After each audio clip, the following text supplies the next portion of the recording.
Tenemos nuestra invitada del día, está acá con nosotros acompañándonos y como anunciábamos hace un ratito nada más, tenemos que hablar de la salud que es tan importante para todos y más con este brote de bronquiolitis que estamos teniendo. En este momento nos está acompañando acá en Estudio 360 la doctora ya amiga de la casa, la doctora Gladys Itatí Abreu, especialista en pediatría. ¿Cómo estás? Más conocida como Timo. Noches, o no sé, buenos días, no sé a qué hora se verá esto, buenas noches. Estamos en vivo, Timo. Bueno, como verán soy novata en esto. Muchísimas gracias por la invitación, Beatriz, Alfredo. La verdad, termino de escuchar todo esto y digo, no nos pasa nada. La verdad no nos pasa nada. Les agradezco porque recién venía pensando que todo lo que no se conoce, no se puede actuar sobre lo que no se conoce. Entonces los avances de la medicina solamente sirven a la gente cuando puede llegar el conocimiento a la gente, y esto es lo que están haciendo ustedes, así que les agradezco realmente. Claro, transmitir, y por eso también te invitamos a que vengas a transmitirle a la gente un poco de tu conocimiento. Te hemos visto en muchas charlas en relación a este brote que está habiendo de la bronquiolitis, y contanos en qué estado estamos. Bueno, mira, la verdad es que llamar brote no es lo mismo que llamar epidemia. Lejos estamos de esto. Lo que pasa es que lo que realmente contrasta en este momento fueron los 2 años que pasamos prácticamente con niños sanos durante la época del SARS-CoV, en su inicio de la pandemia. Entonces, hubieron mucho más niños sanos que en este momento, pero esto se ha dado en todos los años. Este tipo de patologías respiratorias, como son la bronquiolitis, la neumonía o la bronquitis, no es una cosa que sea nueva, incierta, sino que es frecuente. El problema es que venimos de 2 o 3 años de niños sanos, y hoy casualmente nos pasa esto de que, bueno, hay cada vez más niños que están yendo a guarderías, con actividades totalmente normales. Yo creo que las actividades escolares, de guarderías, de jardines, deben seguir porque esta es la vida misma. Fíjate vos que hace poquito estábamos asistiendo a una actualización donde estaban hablando de vacunas para las embarazadas, para el virus que provoca la bronquiolitis, que es el virus sincicial respiratorio, y decía que los dos momentos más vulnerables de las personas estaban dadas en los lactantes y en las personas mayores de 60 años, que me incluyo de acá más. Claro. Entonces, fíjate vos que no estamos exentos de esto. Entonces está bueno que el conocimiento llegue a la gente, que podamos poner en vista esto de que realmente son brotes que existen todos los años, que son controlables y manejables. ¿Cuáles son los síntomas que hay que tener en cuenta o prestar atención para decir, bueno, listo, es el momento de acudir a mi médica o a la médica de los chicos? Depende, porque por lo que entiendo de lo que estás transmitiendo es que repercute en diferentes edades. Así es, pues sobre todo la etapa más vulnerable es la de lactantes. Entonces, a ver, ¿qué es lo que nos tiene que preocupar? Porque la verdad que la mayoría de las consultas, y me atrevo a decir por 35 años ya de médica que soy, que el 80-90% de los niños son sanos y que los mocos son parte del desarrollo de un niño, Con lo cual las mamás no nos tenemos que preocupar por esto. Ahora, dicho esto, tenemos que ver qué es lo que realmente preocupa al niño o a la mamá. La fiebre es un elemento, un signo preocupante, en tanto y en cuanto provoque alteraciones en las conductas de los niños, que no puedan alimentarse, que no puedan dormir, que no puedan hacer sus actividades normales. En general, la bronquiolitis comienza como un cuadro respiratorio de vía superior, y yo por ahí hago el ademán de mostrarle a la mamá congestión nasal, ruidito en la nariz. Si eso sigue descendiendo, el proceso inflamatorio va hacia la vía aérea inferior, provoca esa tos de perrito, y si eso sigue descendiendo va hacia las vías pequeñas. Las vías más pequeñas provoca un proceso inflamatorio que hace que el niño esté agitado, use los músculos intercostales. Entonces la mamá siente que respira rápido y que se queja. Cuando un niño tiene estas características y se suma que no puede comer ni dormir, este es el momento que a uno tiene que actuar. La mamá en este caso, el médico si está ante este paciente, como para poder actuar en forma inmediata. Gladys, ¿la bronquiolitis es exclusivamente virósica, digamos, o hay alguna que tenga que ver con alguna alergia, por ejemplo? Porque hay personas o chicos que ni bien cambia el clima, empiezan con todos esos síntomas. Mira, Alfredo, Los niños se llaman mocosos. Sí.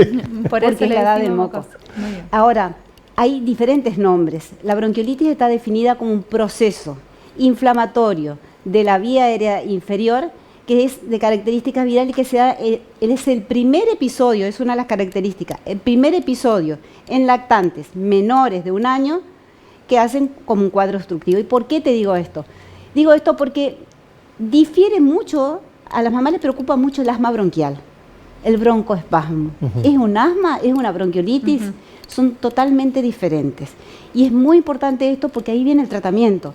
La bronquiolitis es un proceso inflamatorio, viral en el 100% de los casos. Ahora, hay diferentes virus, el virus sincicial respiratorio, el adenovirus, rinovirus, metaneumovirus, una serie de virus que pueden provocar esto. El más frecuente es el sincicial respiratorio. Eso nos interesa a los médicos, pero nos interesa desde el punto de vista epidemiológico porque nos sirve para decir, bueno, tengo un niño con adenovirus, ese niño no puede concurrir a la escuela porque es altamente contagioso. Tengo un niño con un rinovirus, ese niño puede concurrir porque, digamos, no es contagioso desde el punto de vista epidemiológico. O si está internado, debe estar aislado el adenovirus y el virus de la influenza, que es el de la gripe, Claro. que son los que pueden provocar. La característica es menores de 1 año, un proceso inflamatorio que se comporta y que a la mamá le preocupa porque se comporta como si fuera una obstrucción, un broncoespasmo. Pero el mecanismo es diferente. El mecanismo se produce porque la vía aérea del niño es muy pequeñita.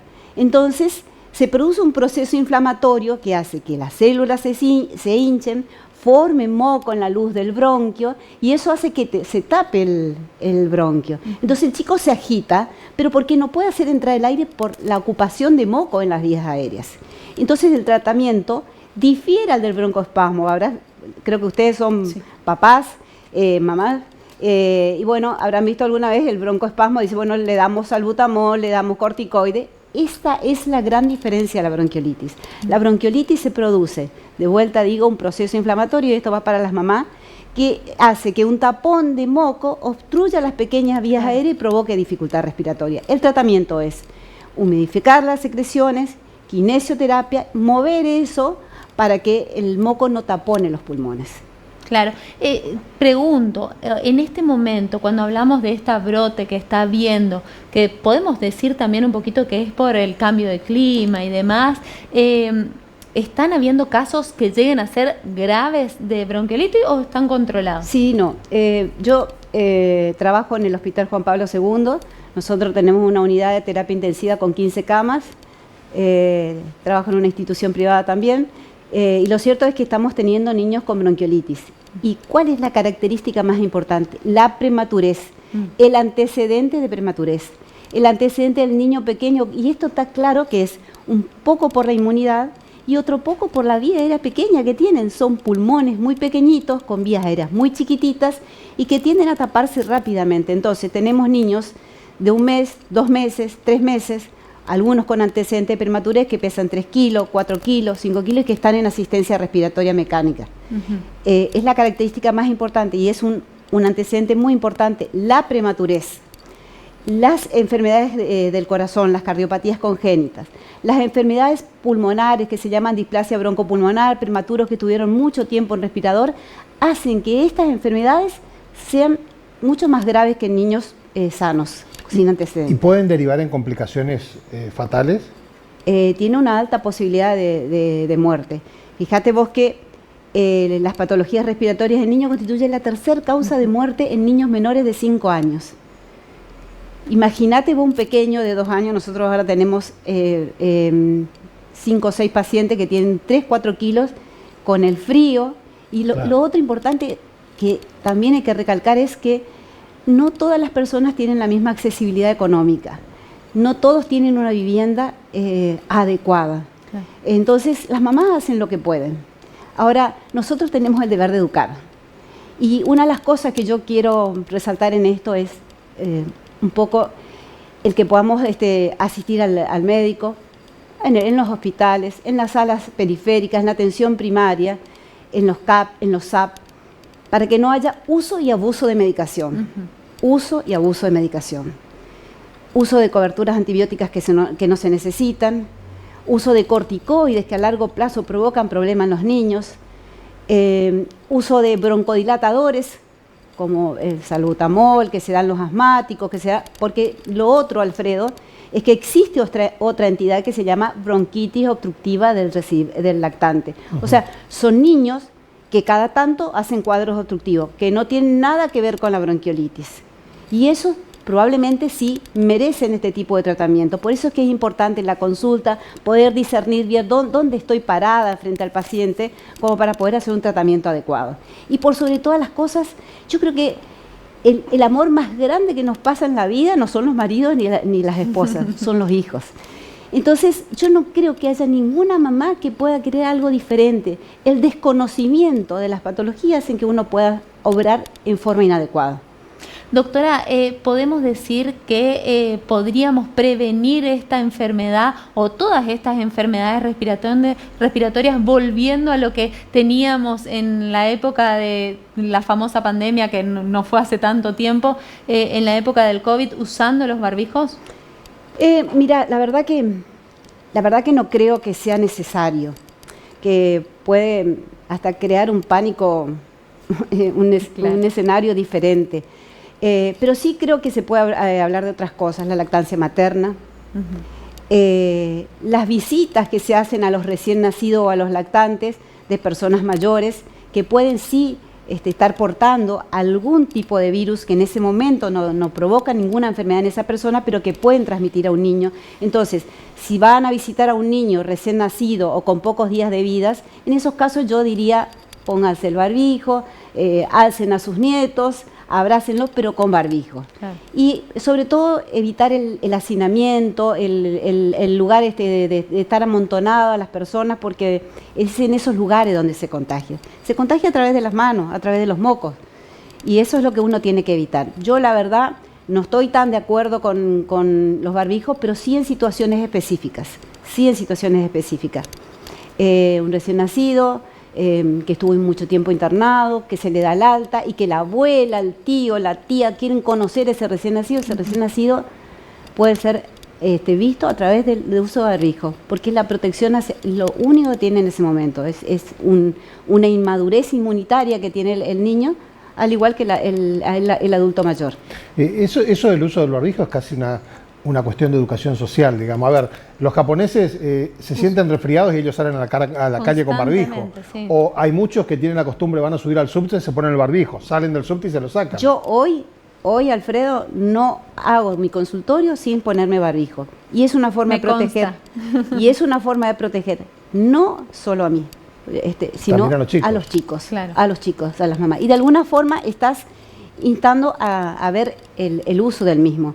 Yo no soy partidaria de que todo el tiempo se esté con lo mismo, porque la verdad que me parece que pasamos esa etapa, gracias a Dios, la pasamos muy bien, se ha trabajado muy bien en lo que a pediatría se refiere. Yo estuve trabajando en el ministerio y estuve recibiendo recién nacidos de mamá COVID positiva, y la verdad que el trabajo que se hizo fue realmente muy satisfactorio.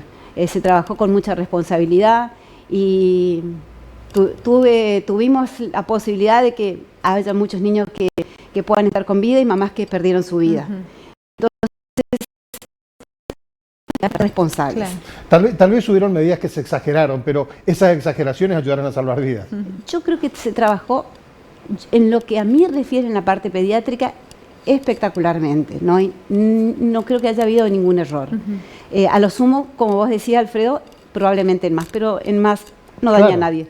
En más no daña a nadie. Claro, estamos, doctora, ya que habló del tema COVID, ¿estamos teniendo casos de COVID en pediatría? Sí, estamos teniendo casos de COVID en pediatría. Cuando comenzamos la pandemia, el SARS-CoV, allá cuando comenzamos, no tenía receptores en los niños. Entonces no provocaba patologías en los niños. A lo sumo tenía una angina, una faringitis y quedaba ahí. En cambio, el adulto era el que más sufría porque sí tenía receptores. Ahora, con esta nueva cepa que va virando y va cambiando, los niños tienen receptores. Tienen receptores a nivel intestinal, a nivel pulmonar, y entonces provoca un proceso inflamatorio que sí les compromete la vida. Nosotros en el Hospital Juan Pablo tenemos un área de COVID donde se trabaja exclusivamente con esto y ya prácticamente vino a ser parte de nuestra familia el COVID. Así Claro. como fue la gripe en algún momento, ahora ya es parte de nuestra. Ya entra un paciente, ya sabemos cómo tenemos que... Porque no se olviden usted que fue todo un problema. Creo que Sí, sí. somos humanos, teníamos miedo de morirnos, teníamos Claro. miedo de que nos Todos, pasen todos. cosas, llevar a la familia, llevar a los hijos. Pero hoy por hoy ya todos estamos entrenados en esto, gracias a Dios. Pero sí hay, y por eso hay que tener cuidado, hay que poder actualizar los esquemas de vacunación. El personal de salud ya tiene la sexta dosis de esquema de vacunación. En los niños hay que ir mirando cada caso en particular, pero también deben colocarse. Y esa otra cosa... ¿Se debe llegar a la quinta y a la sexta también con los chicos? Estamos un poquito con menos dosis en los niños. En este momento exactamente no te puedo decir con cuántas dosis, pero estamos con un poquito menos dosis, 3, 4 dosis. Bien. Pero van a quedar anualmente una dosis. Y yo esto es lo que quiero decir, recalcar, de que no le tengan miedo a las vacunas. Es la única forma que podemos combatir este virus. Fíjense, otro ingrediente más. Ahora mismo se está realizando una nueva vacuna para el sincicial respiratorio, para mamás embarazadas, porque una de las cosas que no le conté es que los bebés prematuros de menos de 1.500 gramos, que nacen con menos de 1.500 gramos, menos de 30 semanas, necesitan sí o sí colocarse una vacuna, entre comillas vacuna, porque no es una vacuna, es como crear una defensa para el virus sincicial respiratorio. Y se pone todos los meses de invierno durante 3-4 meses. Se llama anticuerpo monoclonal, porque claramente bebés de menos de 1.500 gramos, prematuros extremos, el COVID, el sincicial respiratorio los mata. Claro. Entonces existe una ley ministerial de nación que habla sobre la obligatoriedad, y no solo la obligatoriedad, sino lo gratuito que es para la colocación de este anticuerpo monoclonal para que actúe sobre los prematuros extremos. Entonces ahora se está creando una vacuna para las mamás embarazadas, para que si pasa algo con su bebé y nace prematuro, tenga un 80% de posibilidades de que el niño no tenga enfermedades graves. Porque lo otro que yo quiero decir es, la gente dice, me pongo la vacuna de la gripe y resulta que lo mismo tengo gripe, pero no tiene enfermedad grave de la gripe. Claro. Uno lo que trata de evitar con las vacunas no es no enfermarse, es no morirse. Son las consecuencias. Es Digamos. no morirse, es no tener enfermedades graves.